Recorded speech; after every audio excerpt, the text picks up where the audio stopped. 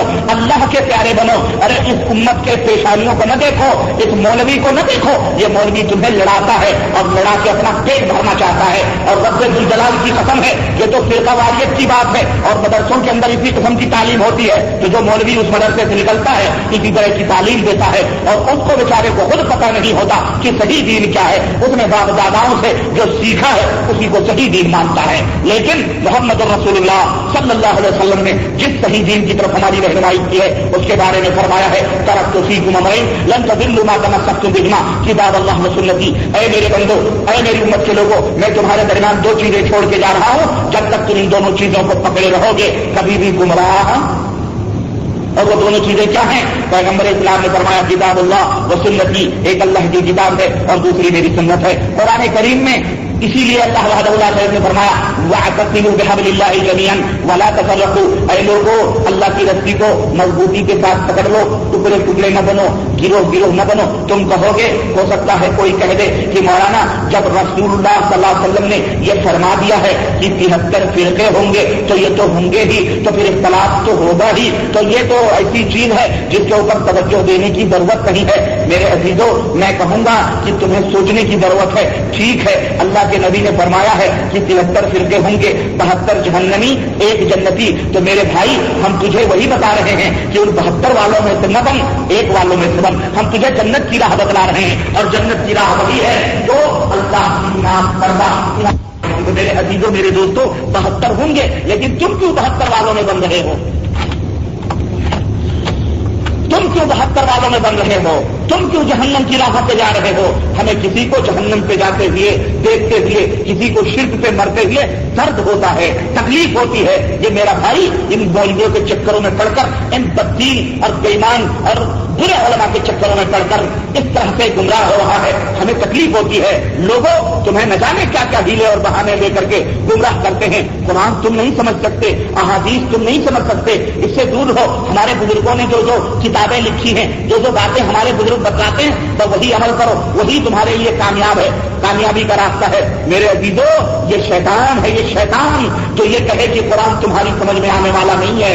رب تو کہہ رہا ہے قرآن کریم میں کہ لقد یسرنا القرآن فہل من مدکر, ہم نے قرآن کو آسان بنایا ہے, ہم نے قرآن کو آسان بنایا ہے. تو کیا ہے کوئی سمجھنے والا؟ قرآن تو اتنا آسان ہے, اللہ اکبر, کہ یہ اونٹوں کے چرواہے, یہی بدو, یہی عرب, اونٹوں کے چرانے والے, بکریوں کے پیچھے دوڑنے والے, انہوں نے جب اسی قرآن کو سمجھا اور اسی قرآن کو اپنی زندگی میں نافذ کیا تو اللہ وحدہ لا شریک نے انہیں وہ مقام عطا فرمایا کہ قیصر و کسریٰ کے تاج آ رہے ہیں اور قدموں میں رکھے جا رہے ہیں. اللہ اکبر. عمر فاروق اعظم کے دربار میں قیصر و کسریٰ کا جب تاج رکھا گیا, آنکھوں سے آنسو تل پڑے, کہنے لگے ہم تو بکریاں چرانے والے, ہم تو اونٹ چرانے والے, یہ رب کا کتنا بڑا کرم ہے کہ ہم نے محمد الرسول اللہ صلی اللہ علیہ وسلم کے لائے ہوئے دین کو تھاما, تو رب نے ہمیں قیصر و کسریٰ کے تاج ہمارے قدموں میں لا دیے. لیکن مسلمانوں, اس کا الٹا کیا ہوا کہ جب یہ امت اللہ اور اس کے رسول کی باتوں سے دور ہوتی گئی, قرآن سے دور ہوتی گئی, نبی کے فرمودات سے دور ہوتی گئی اور اللہ کی باتوں پہ عمل کرنے لگی, رب ذوالجلال کی قسم ہے اسی وقت سے دباؤ شروع ہوا, اسی وقت سے پستی شروع ہوئی اور اسی وقت سے ذلت و رسوائی شروع ہوئی. کیوں؟ پیغمبر اسلام نے ایک موقع پر آج سے 1400 برس پہلے ارشاد فرمایا تھا, جعلت الذلۃ والصغار علی من خالف امری, جس پر میری امت میری مخالفت کرنے لگے گی, میری سنتوں کو چھوڑ دے گی, میرے حکم کو ترک کر دے گی, رب ذوالجلال اس امت کے اوپر ذلت و رسوائی تھوپ دے گا, ذلت و رسوائی مار دے گا. آج دیکھو اپنے اپنے ملکوں میں کس طرح ذلیل ہو, کس طرح رسوا ہو, کس طرح بے عزت ہو کہ تمہیں مکھیوں کی طرح مسل دیا جاتا ہے, نہ تمہاری کوئی ویلیو ہے, نہ تمہاری کوئی اہمیت ہے. غرض کرنے کا مطلب یہ ہے